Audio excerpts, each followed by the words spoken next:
Stop the cap. I'm over here listening to liberal Hivemind, and I'm just, man, these YouTube algorithms. I click on one, conservative white nationalist video of some, UK white man, you know, just spitting a bunch of nonsense about minority groups and immigration and all this other stuff. And then I go and I'm listening to liberal hive mind, and he's basically doing the same thing about Ireland and trying to tie it back to the US. This whole thing with this immigrant that stabbed, the Algerian immigrant stabbed some kids at a daycare center. Don't know why he did it. Don't know if he's out of his mind. It may just be a mental health issue. Or it may be, a terrorist attack.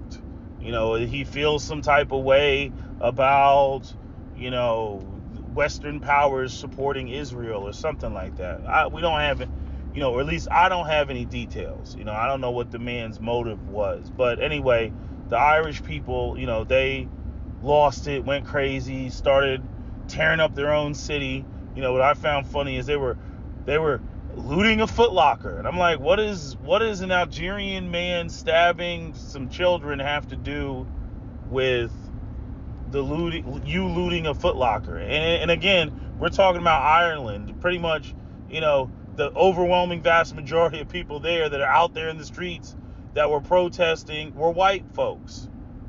But anyway, I'm listening to liberal hive mind, and I'm gonna tell you, like it's so easy to explain these things, and they go over white people's head.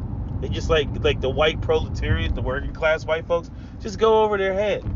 Why are we letting them into this country? And our politicians aren't listening to us. Yeah, you're right. Your politicians aren't listening to you because they're letting these people in the country because the white oligarchs want their cheap labor. That's what they want. They want to continue the growth of the economy. And again, white people ain't making white babies because, again, the white elites never wanted to pay y'all. I mean, even I thought they did. I thought that they were, trying to maintain a system of white supremacy and keep white people, ahead, to a degree to maintain their own society. But now I've realized, no, this is just pure capitalism. This is the, as the white folks like to say, the globalist agenda. Yeah, if they can't go abroad to get their cheap labor, right, and have foreign markets to exploit, they're going to bring, those workers from those foreign markets to European and American countries to, facilitate cheap labor. Because number one, they know you won't work for that, for those type of wages or those type of jobs. They know that. And then on top of that, they're not really trying to pay you shit any goddamn way. So bring on the Mexicans, bring on the Africans, bring on, the refugees and the Middle Easterners. Bring them on, and we will pay them pennies on the dollar. Right? But then, again, in all of white men's, infinite short-sighted wisdom, then we will have, these people come into the country and they will undoubtedly have children, and those children will be going to, European schools in the UK and the Netherlands and Scandinavia, and they will get, a westernized, education, and they will speak the language fluently, unlike their parents who sweep the floors, right? And somehow you expect them to simply accept their lot in life like their parents did and fall in line. It's like they're not going to do that. See, the problem is that, just like with the African American ex-slave population, we were never considered to be incorporated into American society, as, the slaves or the descendants of slaves. And the same thing goes for the immigrants, the migrants that come, once, they serve their purpose. This is the whole issue that France, the issue that France had, because, all the issues that they have with their Muslim population, their North African populations, is because they brought them there. I think it was like the late 70s, early 80s. They brought them there, right? Because France, everything is reversed, where the suburbs, are basically the ghettos. So the further you get away from the city center is the ghettos, and the closer you get to the city, it's like that's where all the rich people live. So all the rich people live in Paris, and then the boonies outside of Paris, that's the hood. That's how it is in France. In America, it's the opposite. The closer you get to the city, the anything outside of center city is essentially, going to be the hood, and then it goes out to the burbs because of that whole Levittown, World War II, white flight, the freaking FHA loans, redlining, all that shit, the 1955 Highway Commission Act. So America is set up completely differently, or the opposite of how Europe is set up. But in any event,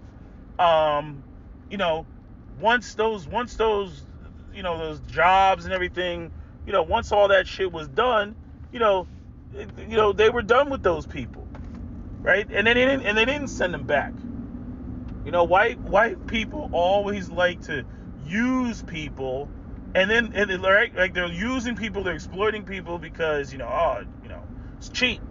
But then they don't even want to send them back, right? You would have thought that the smart thing to do, right, if you didn't really deal with African Americans, if you didn't want to deal with the descendants of black slaves and black people, right, you would have thought that they would have taken all the African American slaves, put them back on a boat, and shipped them back, to America, and given, probably not so much of a I'm sorry, right? You think they would have done that, but nah, that would have cost way too much fucking money. So we'll just leave them in America, and then we'll have an apartheid state, because that's what America was prior to 1965. It was apartheid state, just like Israel, and we're just going to keep these people marginalized, and they're just going to accept their lot in life. And we got the Ku Klux Klan running around to keep these niggas in check, and we have this whole system set up to benefit white people and keep black people as, a second tier of citizen, right? And we see eventually black people got sick and tired of being sick and tired and started tearing shit up. And they were going to continue to tear shit up unless some shit changed. And finally the white people, caved in, at least superficially, right? And that's what you see around the world when you see like marginalized and oppressed people. Eventually they get sick and tired of being sick and tired. Every 20 years or so, it's a new wave of young people that they're not going to put up with what their parents put up with. They're like, man, fuck that shit. We will burn this motherfucker down. And that's basically what you see. And Europe, they got their whole thing with the immigrant populations. They bring these people in, they marginalize them, they exploit them, and then the kids that speak of the English or speak of the French or speak of the German, they know the ins and outs of the society. They know when they're getting gaslit, when they're getting shafted. They know. But the white folks, like liberal Hivemind, they just seem to overlook that.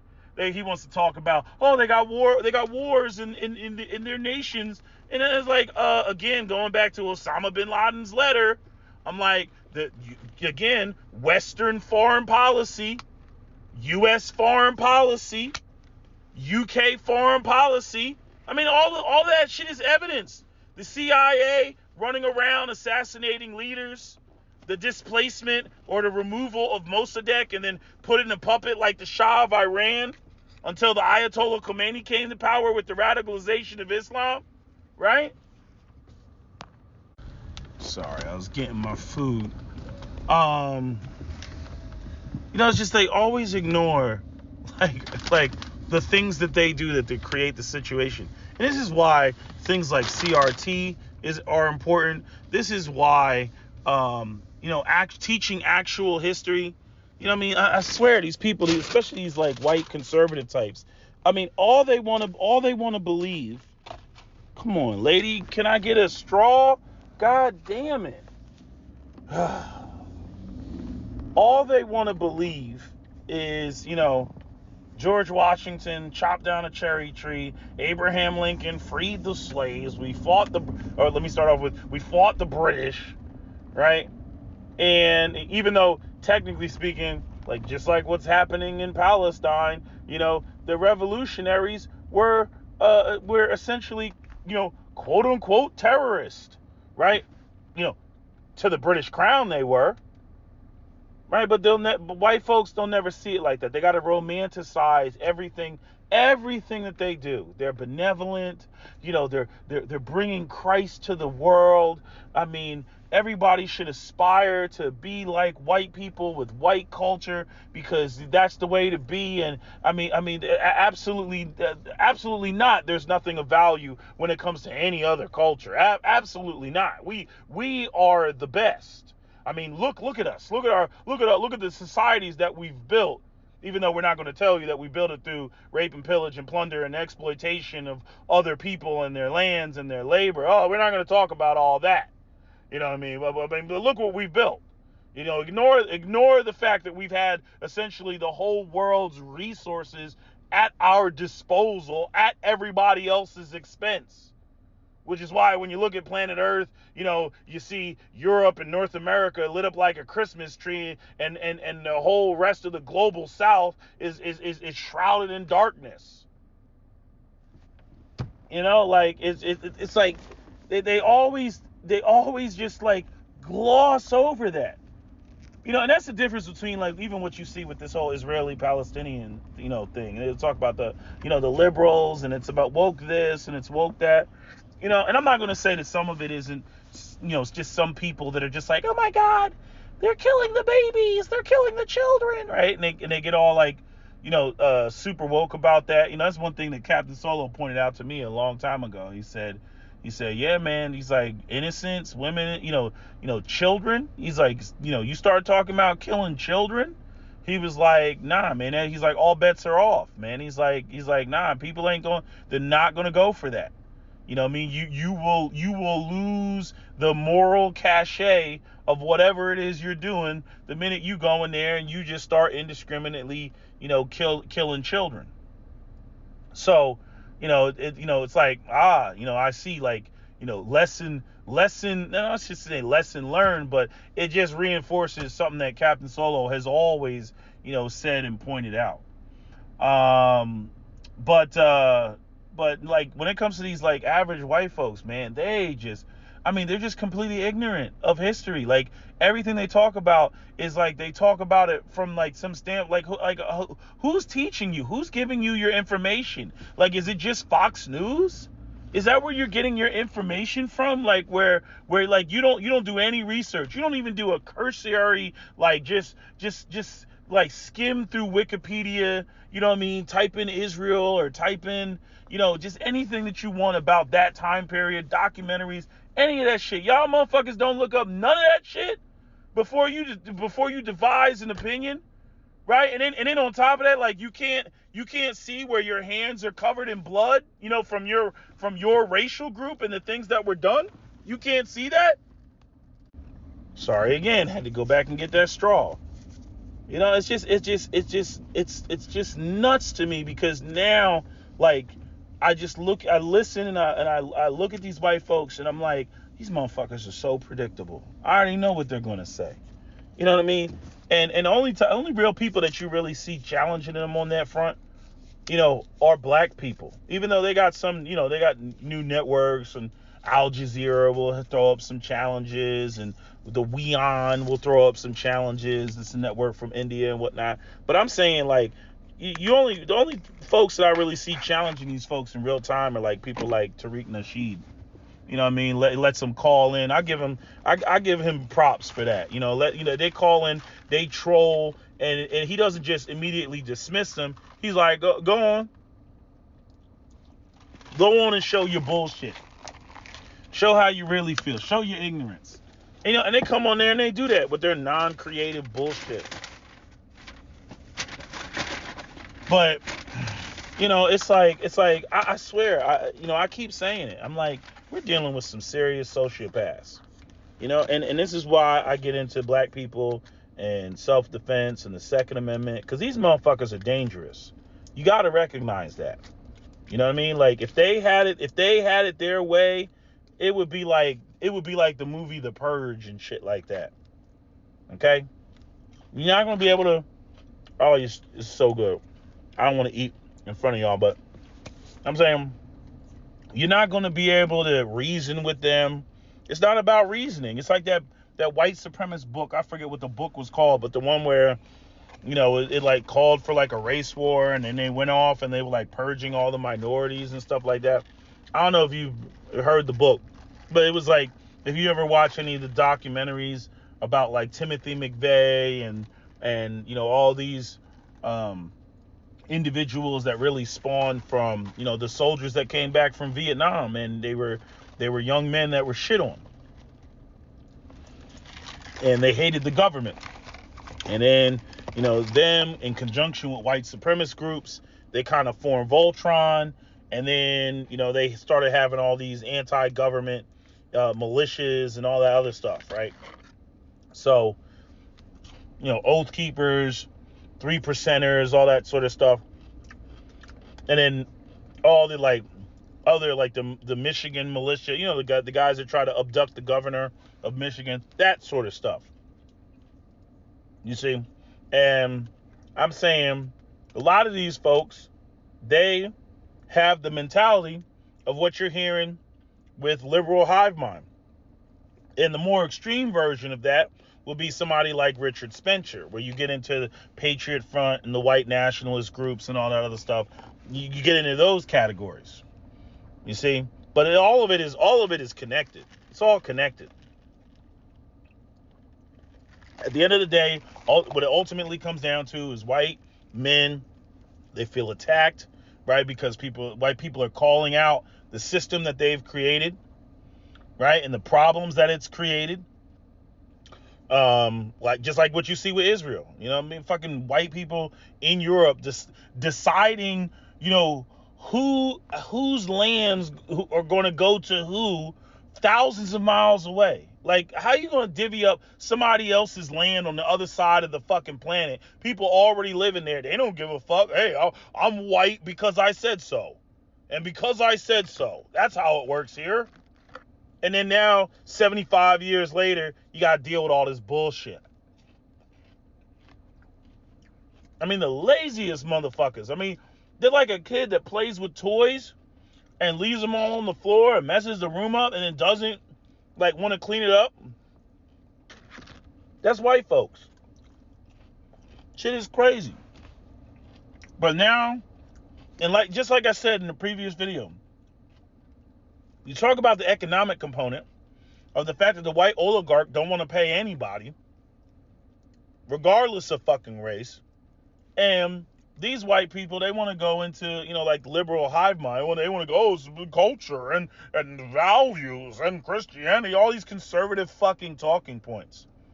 First off, how are these people, I say the same thing about the black community. How are you going to have people that share your same cultural values and they're living in squalor? Right? You know what? Muslims are not fucking running around screaming about Sharia law or any other radical ideas. The Muslims that are making fucking money. The ones that can live the American dream and live a comfortable lifestyle like many middle-class white Americans used to live. And I'm saying used to because of, obviously, again, the white oligarchs are screwing everybody over right now. But, when they can make money, when anybody can make money, money brings in a lifestyle, a quality of life to where you don't get involved in dumb radical shit. What's so crazy is we talk about, obviously, if the Muslims are poor, they dive into radicalization and radical shit. Of course they do.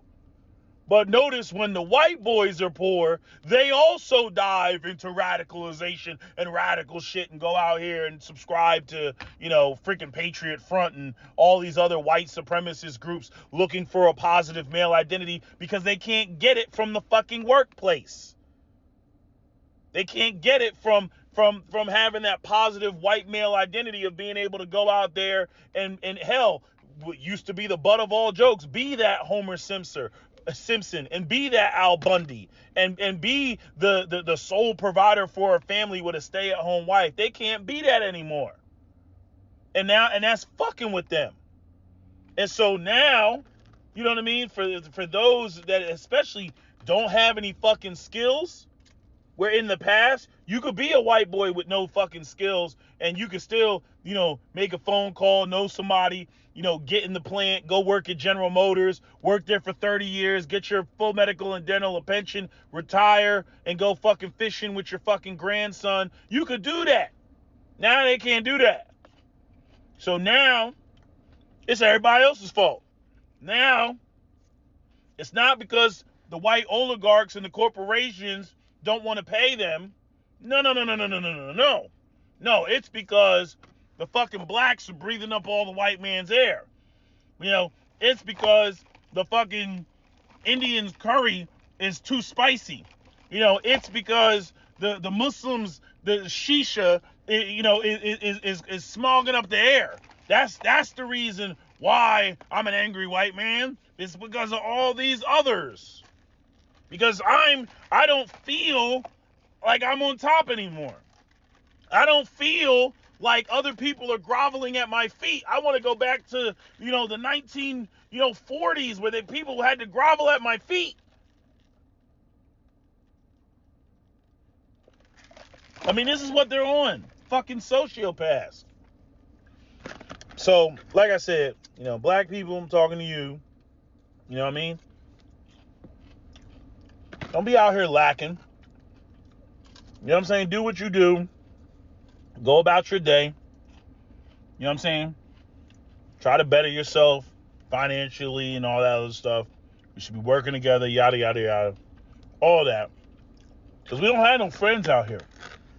And the way that these white folks is talking, especially these white men, they sound like they want to get froggy.